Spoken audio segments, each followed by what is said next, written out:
faith, flour, and formulas? You know, that's not a combination you hear every day.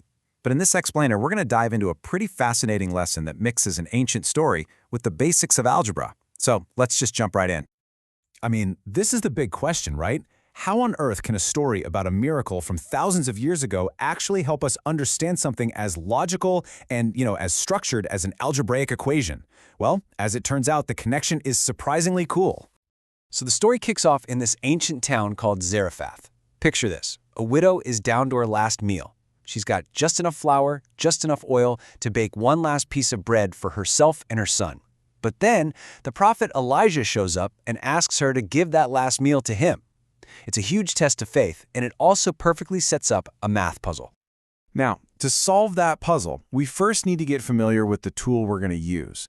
We're going to shift gears from the story to the math for a second and really get into the puzzle of x and how these things called one-step equations actually work. Honestly, the best way to think about an equation is to just see it as a puzzle. That's it.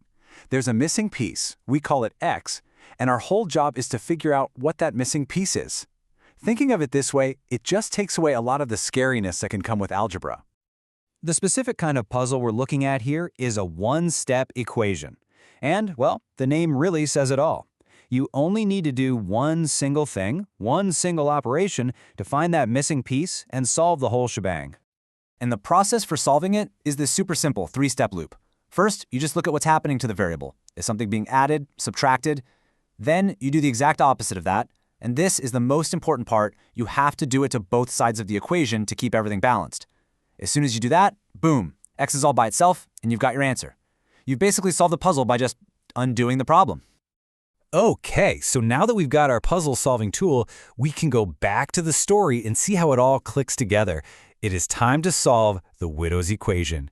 So her whole situation can be boiled down to this really simple equation. X minus 1 equals 5. In this case, x is the secret number of bread portions she started with. We know that after she gave one away, that's our minus 1, she was left with 5. So now we just follow our steps, right? What's being done to x? Well, 1 is being subtracted from it. So what's the opposite of subtracting 1?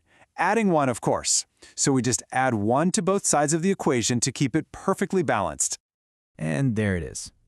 There's our answer, 6. Before her incredible act of faith, the widow actually started with 6 portions of bread. The math reveals that hidden number that was there from the very beginning of the story.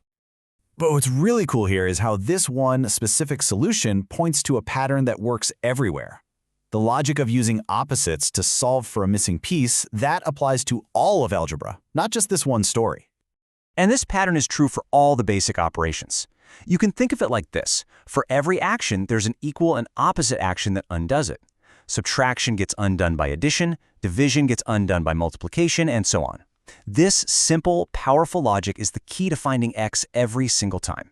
So let's step back for a minute and look at the lesson's big idea. I mean, this isn't just about memorizing formulas, right? There's a whole philosophy behind connecting math and faith like this. And this really brings us to the core message. The lesson is suggesting that the world is just filled with this divine logic, with these incredible patterns. And from that point of view, algebra isn't just some subject you have to take in school. It's more like a tool, a language that helps us see and understand that order that's already there. Which brings us right back to how the story ends. Because after her act of faith, the widow didn't run out of food. The flour and oil just miraculously never ran out. Her obedience led to a result that went way beyond any simple calculation. And that's the beautiful symmetry of this whole lesson. You've got a simple, logical equation that helps us understand the beginning of the story, but then a single act of faith. That one simple step led to this incredible outcome of abundance that goes way beyond what math can explain. And that kind of leaves us with this final thought. This lesson uses algebra to frame an act of faith. It's suggesting that maybe logic and belief aren't total opposites. Maybe they can actually work together to help us make sense of the world. So the question is, where else might we see that happening?